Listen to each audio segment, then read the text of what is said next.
Hello my dear friends, banking ടെക്സ്പോർട്ടിന്റെ ഒരു പുത്തൻ എപ്പിസോഡിലേക്ക് എൻ്റെ എല്ലാ പ്രിയ സുഹൃത്തുക്കൾക്കും വീണ്ടും സ്വാഗതം.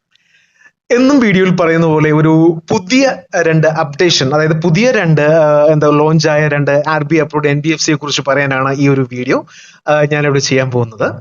അപ്പോൾ എനിക്ക് ഇനിയും മനസ്സിലാകാത്ത കാര്യം, ഇങ്ങനെയുള്ള RBI അല്ലെങ്കിൽ RBI അപ്രൂവ്ഡ് NBFC ഒക്കെ എവിടെ നിന്ന് വരുന്നു എന്ന് ചോദിച്ചാൽ ഒരു അറിവുമില്ല. ഓരോ ദിവസവും ഇങ്ങനെ പുതിയ പുതിയ ആപ്പുകൾ പല പല എലിജിബിലിറ്റി ക്രൈറ്റീരിയമായിട്ട് ഇങ്ങനെ രംഗത്ത് വന്നുകൊണ്ടിരിക്കുകയാണ്. അപ്പോൾ ഇനിയും ഒരുപാട് ആപ്ലിക്കേഷൻ ഇങ്ങനെ വരാറുണ്ട്. സിബില് കുറച്ച് വരുന്നത്, അല്ലെങ്കിൽ എലിജിബിലിറ്റി നോക്കാത്തത്, തീരെ ചെറിയ എലിജിബിലിറ്റി ഉള്ളവർക്ക് പോലും ലോൺ കൊടുക്കുന്ന, അങ്ങനെ ഒരുപാട് ആപ്ലിക്കേഷൻ ഇപ്പോൾ പണിപ്പുരയിലാണ്. അപ്പൊ അതൊക്കെ വരുന്ന സമയത്ത് ഞാൻ തീർച്ചയായിട്ടും വീഡിയോയിൽ അപ്ഡേറ്റ് ചെയ്യാം. അപ്പൊ ഞാൻ ഈ വീഡിയോസ് എല്ലാം ചെയ്യുന്നത് നിങ്ങൾ ഇതിൽ നിന്ന് എടുക്കാനല്ല, ഇങ്ങനെയുള്ള ആപ്പുകൾ ഉണ്ട് എന്നറിയാൻ വേണ്ടിയാണ് ഞാനിവിടെ ഇങ്ങനത്തെ വീഡിയോകൾ ചെയ്യാൻ പോകുന്നത്. അതുകൂടാതെ പല നമ്മുടെ സബ്സ്ക്രൈബേഴ്സ് സുഹൃത്തുക്കളും എന്നോട് ചോദിച്ചിട്ടുണ്ട്, ഇത് RBI അപ്രൂവ്ഡ് ആപ്ലിക്കേഷൻ ആണോ? പേര് കാണുമ്പോൾ ഉടായിപ്പായിട്ട് തോന്നുന്നുണ്ട്, ഞാനിത് അടയ്ക്കുന്നില്ല, എനിക്ക് വയ്യ എന്ന രീതിയിലൊക്കെ പറഞ്ഞിട്ടുണ്ട്. സംഭവം ഇവരൊരു 4-5 മാസം കഴിയുമ്പോഴാണ് ഇവർ അറിയുന്നത്, സിബിൽ നോക്കുമ്പോഴാണ് ഏതോ ഒരു ആപ്പിൽ നിന്ന് ലോൺ എടുത്തു, എന്താ പറയുക, സിബിൽ ഇങ്ങനെ ഒരു 500-450 ആകുന്ന സമയത്താണ് ഇവര് ആകെ മൂക്കത്ത് വിരൽ വെച്ച് പോകുന്നത്. കാരണം നിങ്ങൾ ഒരുപാട് നമ്മൾ ഗൂഗിൾ പ്ലേ സ്റ്റോറിൽ പോലും കാണാത്ത ഒരുപാട് ആപ്ലിക്കേഷൻസ് നമുക്ക് പുറത്തുനിന്ന് കിട്ടും. ഉദാഹരണം പറഞ്ഞാൽ Credit24 ഈ ഒരു ആപ്പ് RBI അപ്രൂവ് ആണ്, പക്ഷേ നിങ്ങൾക്ക് പ്ലേ സ്റ്റോറിൽ കാണാൻ സാധിക്കില്ല. അങ്ങനെയുള്ള ഒരുപാട് RBI അപ്രൂവ്ഡ് NBFCs ഉണ്ട്. അപ്പൊ അതൊക്കെ ശ്രദ്ധിക്കുക. അപ്പൊ രണ്ടായാലും സ്ഥിതി ഒന്ന് തന്നെയാണ്. വ്യാജ ലോൺ ആപ്ലിക്കേഷനിൽ എടുക്കുകയാണെങ്കിൽ നിങ്ങൾക്കറിയാം അതിന്റെ കോൺസിക്വൻസസ് എന്താണെന്ന് അറിയാം. പിന്നെ RBI അപ്രൂവ്ഡ് ആപ്ലിക്കേഷനിൽ നിന്ന് എടുത്ത് അടയ്ക്കാതിരുന്നാൽ എന്താണ് സിബിലിൽ വരുന്ന ഇഷ്യൂ എന്ന് നിങ്ങൾക്കറിയാം. അത് പ്രത്യേകിച്ച് ഞാൻ നിങ്ങൾക്ക് പറഞ്ഞു തരേണ്ട ആവശ്യമില്ല. ഇപ്പോൾ ഞാൻ പരിചയപ്പെടുത്തുന്ന ഒരു ആപ്ലിക്കേഷൻ ആണ് ഓറിഷ് പേഴ്സണൽ ലോൺ എന്ന് പറയുന്നത്. ഇത് ഒരുപാട് നമ്മുടെ സബ്സ്ക്രൈബർ സുഹൃത്തുക്കൾ ചോദിച്ചിട്ടുണ്ട്, സാറേ ഞാൻ ഇതിൽ നിന്ന് രൂപ 10,000 എടുത്തു, ഞാൻ അടയ്ക്കുന്നില്ല, വ്യാജ ലോൺ ആപ്ലിക്കേഷൻ അല്ലേ, അവന്മാർ എത്ര വേണമെങ്കിലും ഭീഷണിപ്പെടുത്തിക്കോട്ടെ.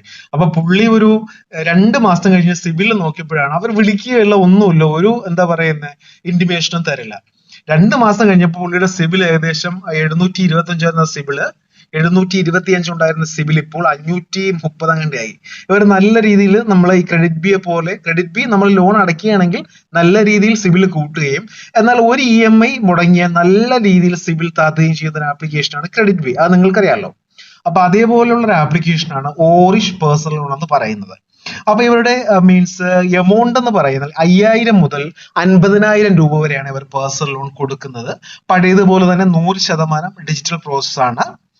പിന്നെ കൊളാട്രലോ ഗ്യാരണ്ടറോ അങ്ങനെ ഒന്നും തന്നെ വേണ്ട. ക്വിക്ക് ആൻഡ് ഈസി ഡിസ്പേഴ്സൽ ആണ് കേട്ടോ. ഒരു 10 മിനിറ്റ് ആണ് അവർ പറയുന്നത്. ഷോർട്ട് ടേം ലോൺ ആണ് കേട്ടോ. അപ്പൊ സാലറിയുടെ ആവശ്യമില്ല, ഷോർട്ട് ടേം ലോൺ ആണ്. ഇവർ പറയുന്ന ഏകദേശം വന്നിട്ട് സിബിൽ പറയുന്നത് 550 ആണ് സിബിൽ സ്കോർ പറയുന്നത്.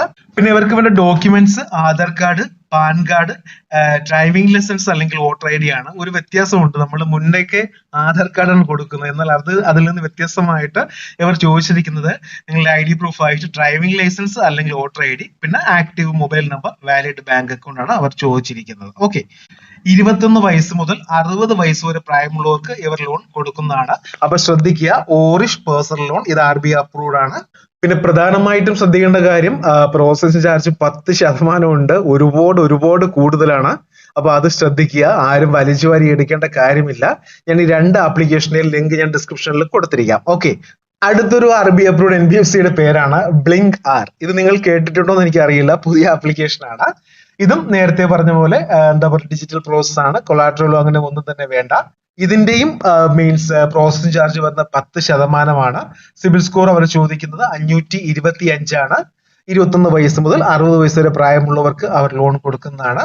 അപ്പൊ ഞാൻ നേരത്തെ പറഞ്ഞ കാര്യങ്ങൾ ഒന്ന് മനസ്സിൽ വെച്ചിരിക്കുക. ഒരു NBFCയോ ഒരു ബാങ്കോ അല്ലെങ്കിൽ ഒരു ധനകാര്യ സ്ഥാപനങ്ങളോ ഒന്നും നമ്മളെ സന്തോഷപ്പെടുത്താനിരിക്കുന്നതല്ല. നമ്മുടെ കയ്യിൽ നിന്ന് ഇൻട്രസ്റ്റ് ആയിട്ട് പലിശ അങ്ങോട്ട് മേടിച്ചിട്ടാണ് അവർക്ക് അവരുടെ കാര്യങ്ങൾ അല്ലെങ്കിൽ അവരുടെ ആ ഒരു പ്രോഫിറ്റ് കൂട്ടാനുള്ളത്. അപ്പൊ അത് ശ്രദ്ധിക്കുക. 100 പേര് ലോൺ എടുക്കുകയാണെങ്കിൽ അതിൽ ലോൺ എടുത്ത് രക്ഷപ്പെട്ടത് 20 പേരേ ഉള്ളൂ. ബാക്കി 80 പേരും ഫെയിലർ ആണ്.